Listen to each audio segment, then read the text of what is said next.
கச்சத்தீவில் இருக்கிற இந்திய மீனவர்களுடைய பாரம்பரிய மீன்பிடி உரிமையை நிலைநாட்டவும் தொடர்ந்து பல்வேறு முயற்சிகளை திராவிட முன்னேற்ற கழக அரசு எடுத்து வந்திருக்கு. கழக ஆட்சியில் இருக்கும் போதெல்லாம் ஒன்றிய வெளியுறவுத்துறை அமைச்சருக்கும் பிரதமருக்கும் கடிதங்கள் எழுதி தமிழ்நாட்டு மீனவர்களோட பாரம்பரிய மீன்பிடி உரிமையை மீட்க வலியுறுத்தி வந்திருக்குன்னு தெரிவிச்சுக்க விரும்புகிறேன். ஏற்கனவே முன்னாள் முதலமைச்சர் அம்மையார் அவர்கள் முதலமைச்சராக இருந்தப்போ 3/10/1991 மற்றும் 3/5/2013 ஆகிய தேதிகளிலையும், அதே போல முன்னாள் அமைச்சர் இங்கே அமர்ந்திருக்கக்கூடிய OPS அவர்களும் முதலமைச்சராக இருந்தப்போ 5/12/2014 அன்றும் கச்சத்தீவை திரும்ப பெற இந்த அவையில் தீர்மானம் நிறைவேற்றப்பட்டு ஒன்றிய அரசுக்கு வலியுறுத்தப்பட்டிருக்கிறது. நான் முதலமைச்சராக பொறுப்பேற்ற பிறகு மாண்புமிகு பிரதமர் அவர்கள் முதல்ல தமிழ்நாட்டுக்கு வந்தப்போ கச்சத்தீவை திரும்ப பெற நான் வலியுறுத்தி குறிப்பிட்டு காட்டியிருக்கிறேன். பிறகு 19/7/2023 அன்று மாண்புமிகு பிரதமருக்கு எழுதின கடிதத்தில் வரலாற்று ரீதியாக கச்சத்தீவு இந்தியாவின் ஒரு அங்கமாக இருக்கிறது. தமிழ்நாடு மீனவர்கள் பாரம்பரியமாக கச்சத்தீவை சுற்றி மீன்பிடித்துள்ளார்கள். மாநில அரசின் ஒப்புதலின்றி கச்சத்தீவு இலங்கைக்கு மாற்றப்பட்டதால் தமிழ்நாட்டு மீனவர்களின் உரிமைகளும் வாழ்வாதாரமும் பாதிக்கப்பட்டுள்ளது என்பதை மேற்கோள் காட்டி கச்சத்தீவை திரும்ப பெற வேண்டும். அதுவே தமிழ்நாட்டு மீனவர்களுக்கு நிரந்தர தீர்வாக அமையும்னு, அதுவரை தமிழ்நாட்டு மீனவர்களின் பாரம்பரிய மீன்பிடி உரிமையை மீட்டுக் கொடுங்கள் அப்படின்னு கேட்டுக்கிட்டேன். ஒன்றிய வெளியுறவுத்துறை அமைச்சர் அவர்களுக்கும் எனது 2/7/2024 தேதியிட்ட கடிதம் மூலம் கச்சத்தீவு பிரச்சனையும் தமிழ்நாடு மீனவர்களின் மீன்பிடி உரிமையையும் வலியுறுத்தி இருக்கிறேன். ஆனால் இன்று வரை 3வது முறையாக ஆட்சிக்கு வந்திருக்கக்கூடிய பாஜக அரசு கச்சத்தீவு மீட்பது குறித்து ஆக்கப்பூர்வமான நடவடிக்கைகள் எடுக்கலை என்பதை நான் வேதனையோடு இங்கே குறிப்பிடுகிறேன். ஆகவே இந்த சூழலில் தமிழ்நாட்டு மீனவர்கள் மீன்பிடிக்க செல்லும் போது இலங்கை கடற்படையினரால் கடும் தாக்குதலுக்கு உள்ளாவது, படகுகள் பறிமுதல் செய்யப்படுவது, கடும் அபராதம் விதிக்கப்படுவது போன்றவற்றிலிருந்து தமிழ்நாட்டு மீனவர்களை பாதுகாக்கவும் விரைவில் இலங்கை செல்லும் பிரதமர் அவர்கள் தமிழ்நாட்டு மீனவர் பிரச்சனைக்கு நிரந்தர தீர்வு காணவும் கச்சத்தீவை மீட்கும் ஆக்கப்பூர்வ நடவடிக்கைக்கும் பேச்சுவார்த்தை நடத்திட வேண்டும் என்று தமிழ்நாடு சட்டமன்றம் விரும்புகிறது. இதனை அடிப்படையாக கொண்ட தீர்மானத்தை நான் முன்மொழிகிறேன். இது ஒரு முக்கியமான தீர்மானம். மீனவருடைய பிரச்சனைக்கு நிரந்தரமான தீர்வு காண வேண்டும் என்பதற்காக விரைவில் மாண்பு பிரதமர் அவர்கள் வரக்கூடிய இந்த சூழ்நிலையில் இலங்கைக்கு சென்று தமிழ்நாட்டிற்கு வரப்போகிறார். ஏன்னா இப்படிப்பட்ட சூழ்நிலை ஒரு தீர்மானத்தை முக்கியமாக நாம் நிறைவேற்றியிருக்கிறோம். இது ஏகமனதாக பாரதிய ஜனதா கட்சி கூட இதை ஆதரிச்சிருக்கிறது. எனவே இதனுடைய முக்கியத்துவத்தை உணர்ந்துதான் அவர்கள் ஆதரித்திருக்கிறார்கள். எனவே இதில் எந்த சர்ச்சையும் வர வேண்டாம் என்று நான் உங்களையெல்லாம் கேட்டுக்கொண்டு, 2 தரப்பிலும் பேசிய அந்த பெயரை குறிப்பிட்டு பேசிய அந்த 2 பேரையும் நீக்கிவிட்டால் சரியாக போய்விடும் என்று நான் கருதுகிறேன். மாண்புமிகு பேரவைத் தலைவர் அவர்களே, எதிர்க்கட்சி தலைவர் அவர்கள் இங்கு வேகமாக ஆளுங்கட்சியாக இருக்கக்கூடிய திராவிட முன்னேற்ற கழகத்தை குறை சொல்லி இங்கே சில செய்திகளை பதிவு செய்து கொண்டிருக்கிறார். நான் ஏற்கனவே ஒரு பெயரை குறிப்பிட்டு சொன்னதற்கே நீங்கள் அதற்கு அப்ஜெக்ஷன் சொல்லி இந்த தீர்மானம் முறையாக கட்டுப்பாட்டோடு ஒற்றுமையாக இருந்து அதை நிறைவேற்றணும் என்ற நிலையை ஏற்படுத்த வேண்டும் என்பதற்காகத்தான் சொன்னேனே தவிர, அது தவறு இல்லையா, இடம்பெறலாமா வேண்டாமா என்று கூட நான் சிந்திக்க வேண்டிய அவசியம் இல்லை என்று சொன்னேன். ஆனால் இப்பொழுது எதிர்க்கட்சி தலைவர் தேவையில்லாமல் பல பிரச்சனைகள் சொல்லுகிறார். நானும் சொல்வதற்கு தயாராக இருக்கிறேன். எங்களை பார்த்து கேட்கிறேன், நீங்களும் ஆட்சி பொறுப்பில் இருந்திருக்கிறீர்கள். 10 வருஷம் நீங்களும் இருந்திருக்கிறீங்க. இல்லை 10 வருஷம் இருந்திருக்கிறீங்க. அப்போ என்ன செஞ்சீங்க? நாங்கள் கிட்டத்தட்ட 54 கடிதங்கள் அனுப்பிச்சு வச்சிருக்கோம். இது வரைக்கும் பிரதமர் நிறைய சந்திக்கிற முதலாம் இப்போ நீங்கள் டெல்லி போயிட்டு இருந்தீங்களா, சொல்லிட்டு இருந்தீங்களா, இதை பற்றி சொல்லியிருக்கீங்களா? சொல்லுங்க. இதை கடிதம் நான் கேட்குறேன், சொல்லுங்க, இதுக்கு பதில் சொல்லுங்க. மீனவர்கள் பாதிக்கப்படுகின்ற சூழ்நிலையை கருத்தில் கொண்டு கச்சத்தீவை மீட்டெடுக்க வேண்டும் என்ற அடிப்படையில் இந்த அரசு ஒரு தீர்மானத்தை கொண்டு வந்தது. அதன் பேரில் அனைத்து இந்திய அண்ணா திராவிட முன்னேற்ற கழகத்தின் சார்பாக எங்களுடைய கருத்துக்களை எடுத்து வைத்துள்ளோம்.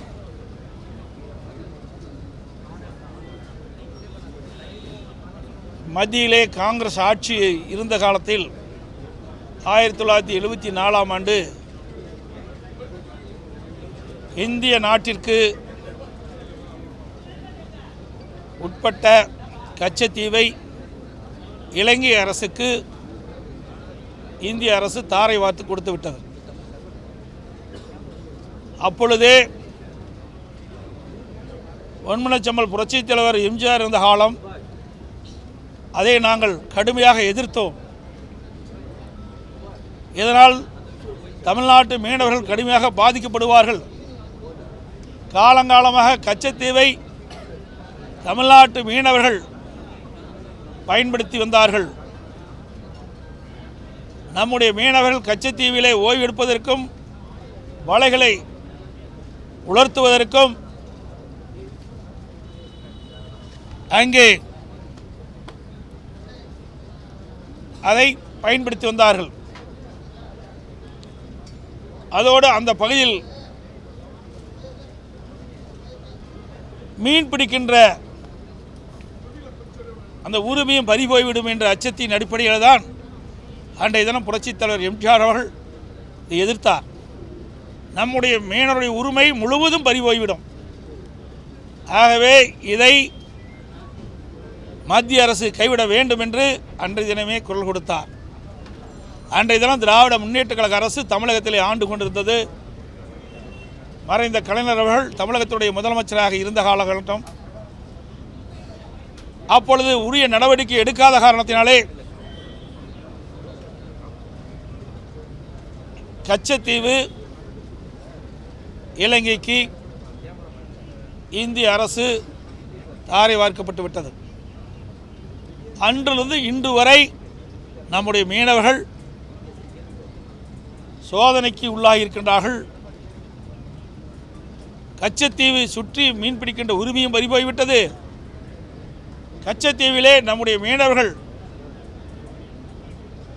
சென்று ஓய்வெடுக்கின்றது, வலைகளை உலர்த்துவது போன்ற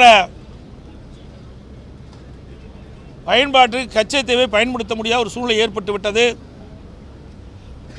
அதோடு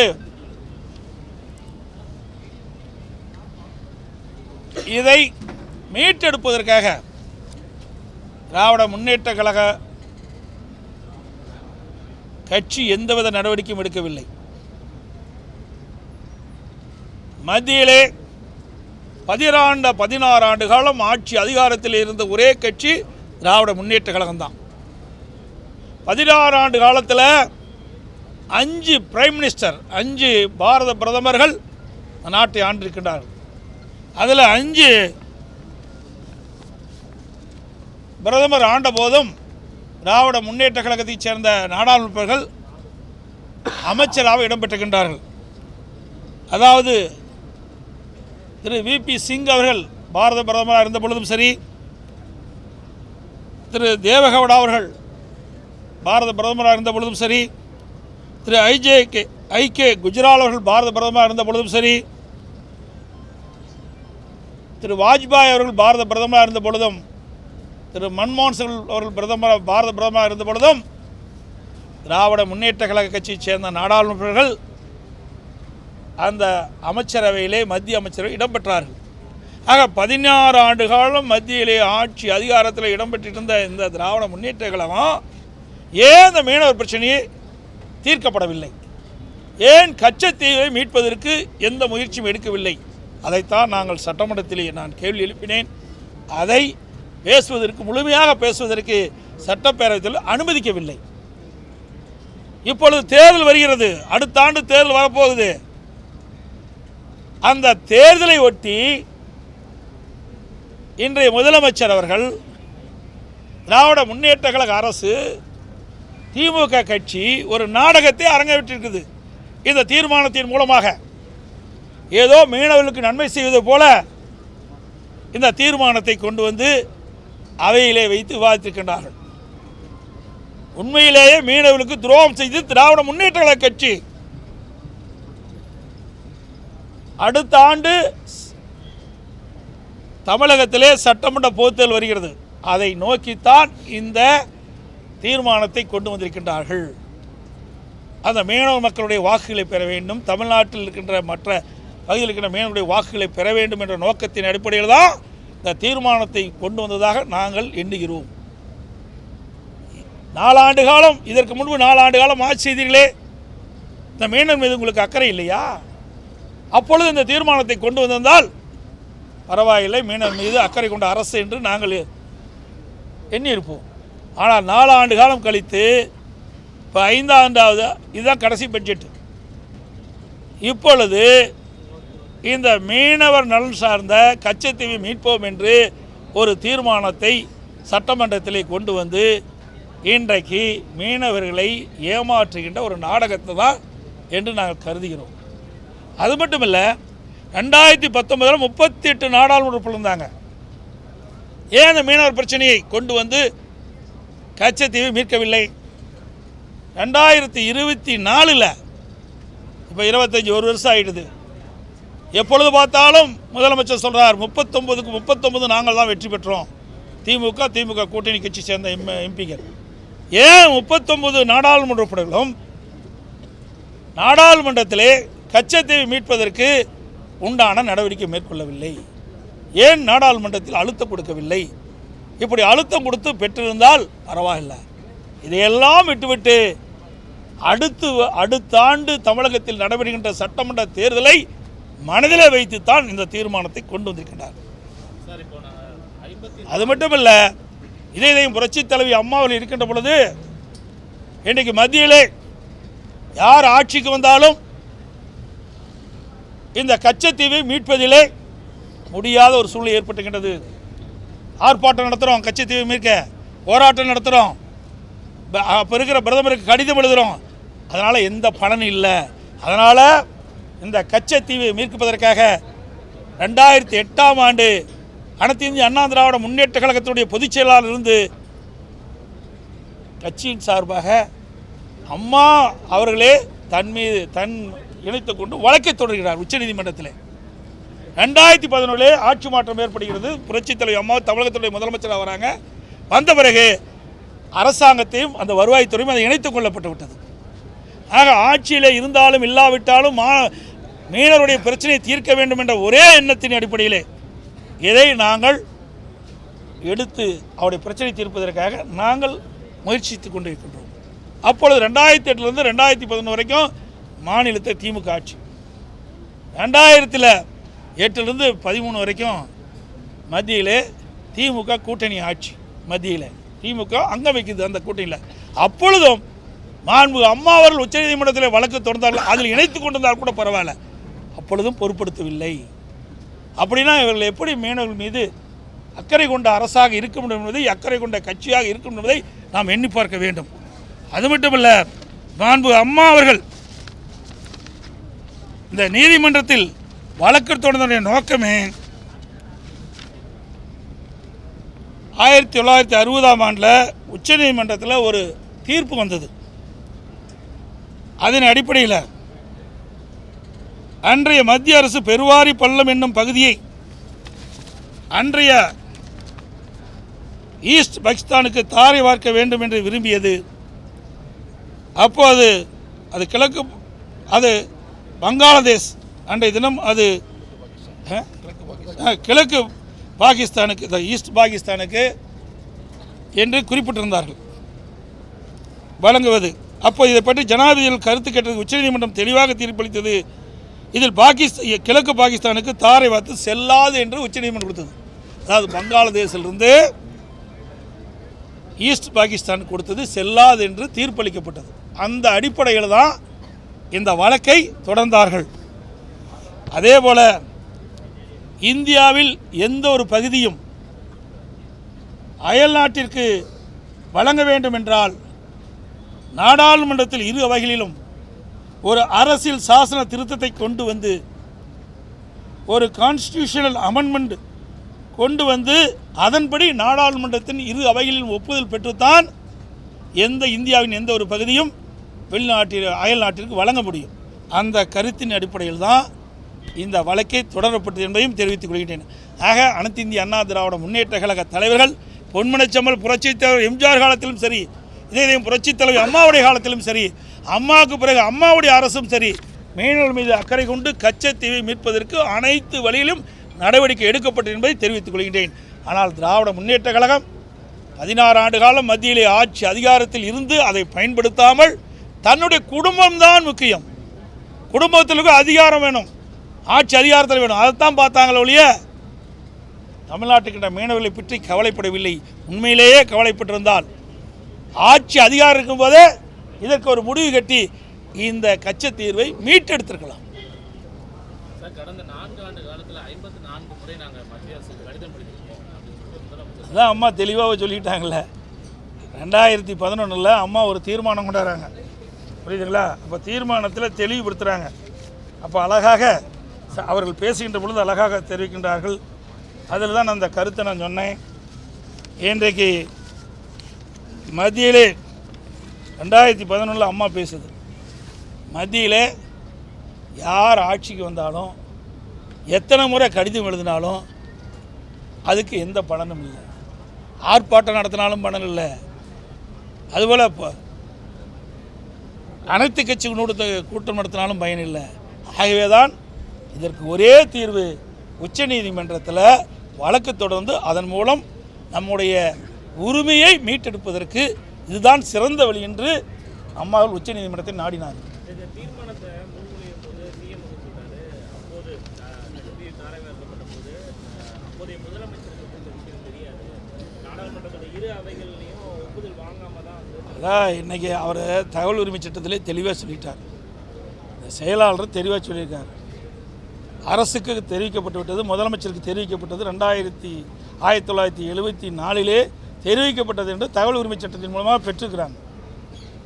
அவர்கள் இப்பொழுது ஏதோ மறைத்து பேசுகிறார்கள். சரி, அதுக்கு பிறகு எத்தனை ஆண்டு காலம் மத்தியில் ஆட்சி அதிகாரம் இருந்தாங்க? அப்படியே வைத்து கொள்ளலாம். 16 ஆண்டு காலம் மத்தியில் ஆட்சி அதிகாரத்தில் இருந்தாங்கள்ல, அப்போ தானே இதை நிறைவேற்ற முடியும். ஆட்சி அதிகாரத்தில் இல்லாத போது எப்படி நிறைவேற்ற முடியும்? உண்மையிலேயே மீனவர்கள் மீது அக்கறை இருந்தால், கச்சத்தீவை மீட்க வேண்டும் என்று அக்கறை திராவிட முன்னேற்ற கழகத்தில் இருக்கப்பட்டிருந்தால் 16 ஆண்டு காலம் 5 பிரதமர்கள் அந்த அவருடைய அமைச்சரவையில் இடம்பெற்றிருந்தீங்களே, அப்புறம் கேட்டு இந்த கச்சத்தீவை மீட்டுக்கலாம்ல, ஏன் செய்யலை? ஆமாம், அடுத்து வருகின்ற சட்டமன்ற தேர்தலை எண்ணித்தான் இந்த தீர்மானத்தை கொண்டாந்துருக்கிறாங்க. சமீபத்தில் நீங்கள் டெல்லி சென்ற போது இது குறித்து பேசுனீங்களான்னு முதலமைச்சர் கேட்க. ஏங்க, நாங்கள் ஏற்கனவே எங்களுக்கு ஆட்சி அதிகாரமாக இருக்குது. ஆட்சி அதிகாரம் இருக்கும்போது நான் தெளிவுபடுத்தினேன். நாங்கள் முதலமைச்சராக இருக்கும்போது மீன்வளத்துறை அமைச்சர் திரு ஜெயக்குமாரை நேரிலேயே அழைச்சிட்டு இருக்கணும். பாரத பிரதமர் இல்லத்திலேயே பேசணும். 1/2 மணி நேரம் பேசினார் அவர். எந்தெந்த வகையில் மீனவர் பாதிக்கப்படுறாங்க, யார் எப்போ அனுமதி கொடுத்தாங்க, அதிலிருந்து அம்மா வழக்கு போட்டதிலிருந்து எல்லாமே எடுத்து சொன்னோம். எங்களுடைய கடமை நாங்கள் சரியாக செஞ்சோம். எங்களுக்கு அந்த வாய்ப்பு கிடைக்கல.